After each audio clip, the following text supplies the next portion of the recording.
Have you ever wondered if you could predict the future? Well, today we're going to see if I did, and while we're at it, we're going to try again for this year, too.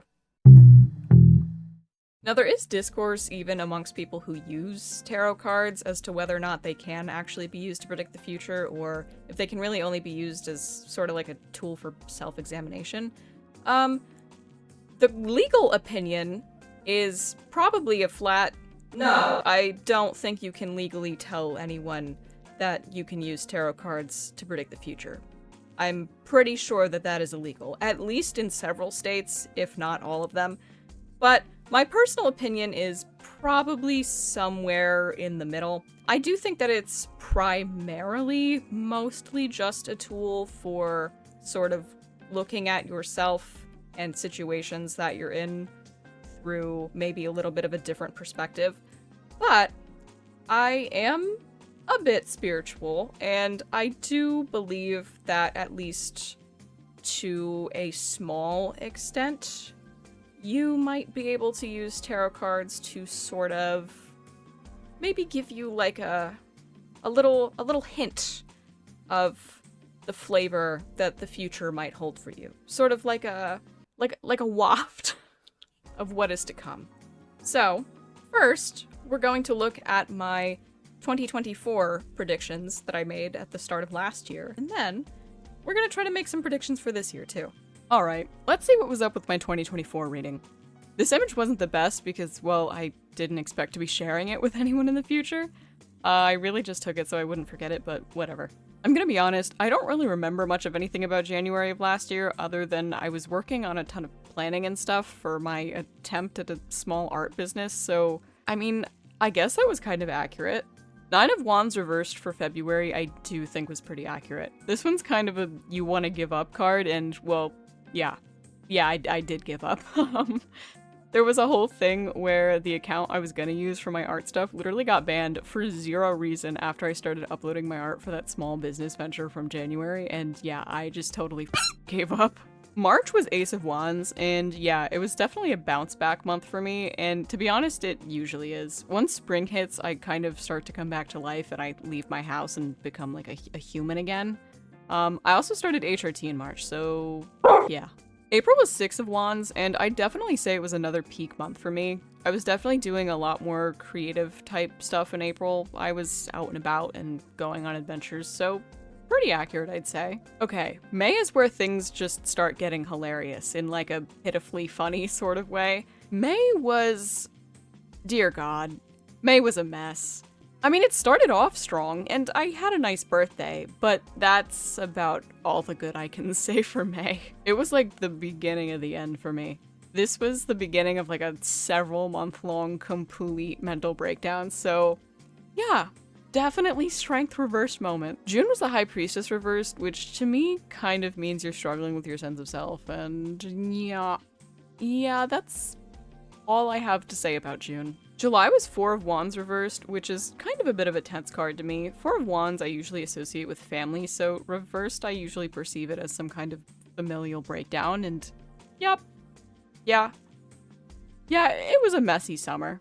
Knight of Pentacles reversed is a card that feels very stuck to me. Almost like you're being drowned out by the monotony of day-to-day stuff and your fire is kind of gone, and yeah, that was August. I almost never use whatever cards pop out if there's 2 or 3 that come out at a time when I'm doing a reading like this, but for some reason, I felt compelled to keep both the Nine of Pentacles and Five of Cups reversed for September, and wow, this one is actually crazy. I applied to a bunch of jobs and finally got one, and then like 3 weeks later I had to quit. So looking back at these cards now this one was actually frighteningly accurate. Four of Cups reversed is definitely a card that's more withdrawn and in your own head, and all I have to say is, yeah, that was accurate for October.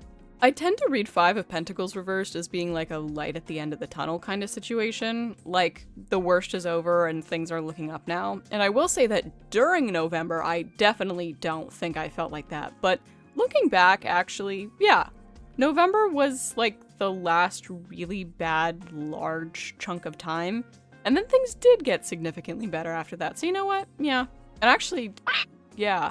I didn't even think about it, but December's card was literally light at the end of the tunnel. Or I guess a rainbow. Ten of Cups is generally specifically a really positive family card, but it does have other associations too. And I think for me, it was maybe more relationship-wise and also just like my own emotional well-being finally being a lot more stable. And then the last card I pulled was to represent the year overall, and I pulled the King of Swords in reverse. Out of all of them, this is honestly the one that I think I had the least clear idea of in terms of how it applied to my year. But with Swords being air, I will say that this was a very indecisive year for me, and I guess one where it felt like everything was kind of up in the air, actually. It was also a very cold and withdrawn year for me, so I think I kind of get the vibe this was giving off. Overall, I think this whole yearly reading was honestly so accurate, it was kind of scary. Like, looking at this, I'm kind of like, hold on, wait a minute, can I predict the future? I'm not gonna, like, confidently say that I can, because that would be a little bit deranged, but, like, maybe there's something there? I mean, I guess we'll have to see how accurate my 2025 reading is before I can say it's becoming a pattern. But, you know. Alright, I am back in the flesh, as you can see, and I actually painted my nails between the last clip of me actually physically speaking and this one. So please ignore the continuity error and the fact that they look kind of, but whatever. A few moments later. Okay, I said my quick little prayer thing that I say before I do all of my readings off camera, and now I'm actually ready to begin. Okay. January. Knight of Wands in reverse. Interesting. How about February? I know that all kinds of people like to shuffle their cards in different ways. Whoop! Jeez Louise, that one jumped out. Huh. That one's really funny and interesting. Hopefully I will get to talking about that and I won't forget it when I actually get to looking at this in depth and analyzing it. But that one's kind of really funny to me. As I was saying before, people do this and shuffle their cards all sorts of different ways. I know some people won't read reversals. I usually do. And I also know that some people won't read the cards that like jump out while they are shuffling. I exclusively read those cards. Like, I don't like shuffle and then like pull cards out. At this point, I exclusively shuffle until cards jump out, and I use those ones. The only exception is, like, what just happened to me. If I'm pulling, you know, say, like, each card is a month, then I'm not gonna read cards that jump out if I genuinely just put my shuffling and, like, 5 fall out. But if one pops out, then that's the one that I go with. Girl, okay, I'm reading this one because this is the one that actually landed upright out of all of the ones that just fell out. Silly, silly. Alright, how about April? Okay.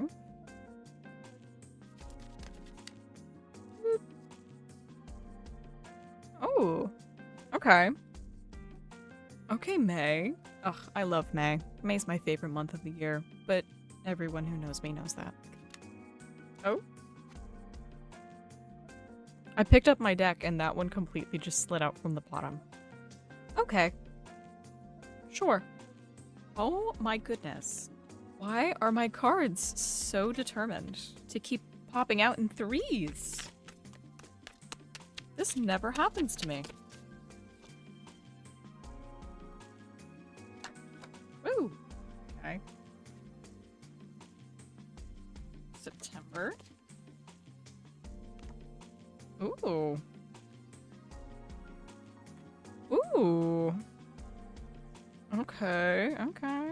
So far, I mean, knock on wood, the energy here is not nearly as heavy as, my reading for last year. And this is really interesting because and this is what I was going to discuss with that, 7 of Swords that I pulled for February. But I actually did a reading for one of my good friends last night, and I'm noticing some things here that that we seem to be having in common, but also like honestly totally expected because that seems to be happening to us a lot lately, where we just keep having crazy coincidences all of the time. Okay, let's get into this.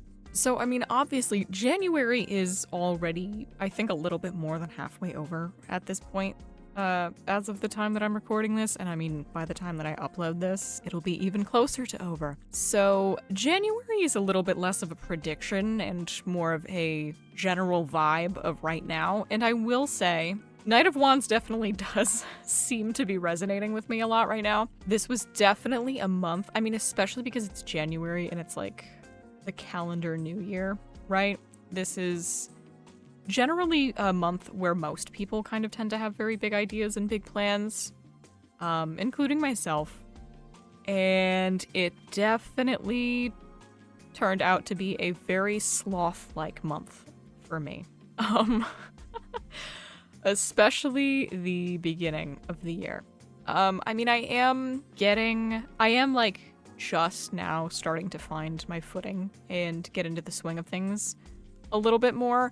But again, I mean, the month is most of the way over at this point, and I'm just starting to get a move on.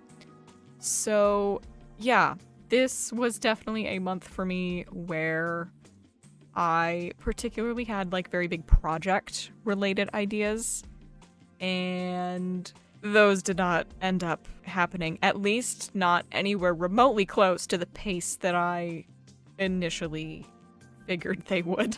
So, January is pretty accurate so far. Now, okay, this guy right here. This is so funny to me because, like I said before, I did that reading for my friend a day ago. This card specifically came out for their February, but it was upright for them. And I think that that's really funny. And all I want to say is, what are you hiding from me? You little mucky bugger. What are you... That's so funny. No, I don't think you're a liar. I don't even actually know if this has anything to do with you, but that is an insane coincidence. The Three of Pentacles is a very collaborative card. So it's kind of like a group project card. I mean, obviously, I am doing this YouTube channel now. So maybe, maybe March could be a month where I work on some things with some other people. That would be very fun. Anyway, Knight of Cups is almost kind of like a very like whimsical card to me. I don't know. Like it's kind of giving like storybook romance to me. If that's what April has for me, then I'm not about to complain. The Queen of Pentacles to me is very much like a woman who can do it all, Like she's doing the cooking, she's doing the cleaning, and she's earning her coin, Like she's kind of mother, like she's gonna work and she's gonna look good doing it, And then, I mean, the Four of Pentacles here is, it's kind of giving me the idea of like, yeah, like May is going to be I think a rather abundant month for me. And then this guy immediately after is kind of giving the idea of like, I'm kind of desperately clinging to all of that a little bit. Which makes sense. I mean, I am generally somebody who is like I'm very scared to spend money. I'm very scared to get rid of things. Sometimes even like things that are like objectively trash, I'm kind of scared to get rid of because I'm like, like what if I need this someday? Like that's very much me. So it definitely makes sense. I think that after having, like I said, what I imagine will be a more fruitful month, that I will be a little bit fearful almost, because that is usually what happens to me whenever I get a lot of things. I'm like, oh my god, I can't let go of any of this or I'm gonna lose everything. Which is not true, but somebody tell that to my brain. And then the Ace though, immediately after, I think, I could be wrong, but I almost kind of think like this is going to maybe show me that I don't have to be so fearful. Now this card, I'm a little less excited to see. This is usually a bit of like, you're experiencing some kind of personal setback. But actually, I actually don't think that this has anything to do with all of these financial cards. I mean, number one, like, cups, right? This is a more, I think, emotional card. Now, obviously, I mean, a financial setback of some kind would make most people very emotional, including myself, duh. But, you know, Five of Cups in reverse, it particularly kind of has like an emphasis on the past.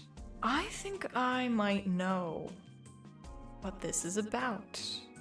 That one seems interesting, and I'm gonna be a little bit more secretive about that one. Moving on. Eight of Wands. You'll love to see her. Or at least I love to see her. This card is very much like things are going, right? Like, you don't just have plans. Things are actively happening. You are doing things, you are making things. And especially this one, come on. Right next to the Ten of Pentacles. Just like the reading that I did for my friend yesterday. This seems like a year where life isn't just happening. It seems like this is a year where my friend and I both seem to be taking much more active roles in our lives and actually like doing things as opposed to idling the days away.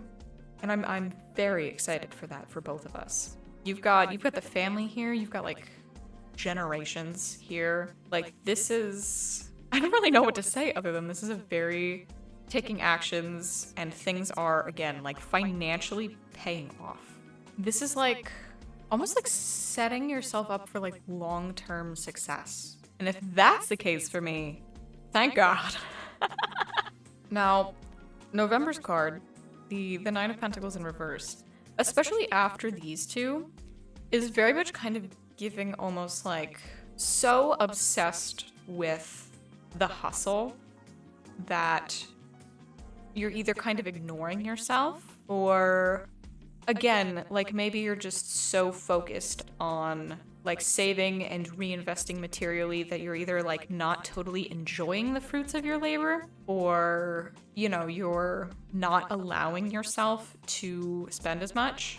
After whatever is going on in this whole middle chunk of the year here, this is like a maybe I start to get a little bit too focused on the Sigma grind set moment. Now, last but not least for December is the Five of Wands in reverse. Now, Five of Wands is obviously, I mean, given the image, it's a very conflict-driven card. In reverse, I do usually tend to read it as more of an internal conflict kind of card, or maybe an avoidance of conflict. I'm honestly not really getting the energy, again, like this one. I'm not really getting the energy that this is related to everything happening kind of over here. This also very much feels to be a more standalone situation. Probably more like family related. I don't know. This seems to be a very action-oriented year for me. Definitely seems to be less of a passive year, and like I said before, a year where I am actually doing things and making changes in my life and accomplishing things, which is very exciting. Overall, it's looking pretty good, I think. I'm happy with this. And I mean, you know, obviously, if I'm still doing this in, you know, 365 days from now, which I think I will be. I could be wrong, but I think I will be. But you know, if I am, I do intend on coming back to this video and looking at all of this again. But before I end the video, there's one final card that I would like to pull. After I do a, you know, a month by month spread like this, I do usually like to pull one more card that's sort of like a card that like ties it all together. Ooh. That right there, the Emperor, is my card of the year for 2025. The Emperor obviously being a very masculine energy, which, given the fact that I am transing my gender, very literal level, I'm excited to be embodying a more masculine energy this year. That is kind of the goal. But he's also, you know, he's a provider, I think that that stability also very much seems in line, especially with, you know, this 10 of Pentacles here. But yeah, that's it for me for now. That's the reading. I hope this wasn't super boring. I hope you enjoyed this. If you liked this video and you want to see how my 2025 unfolds in real time, then maybe you should subscribe. See ya!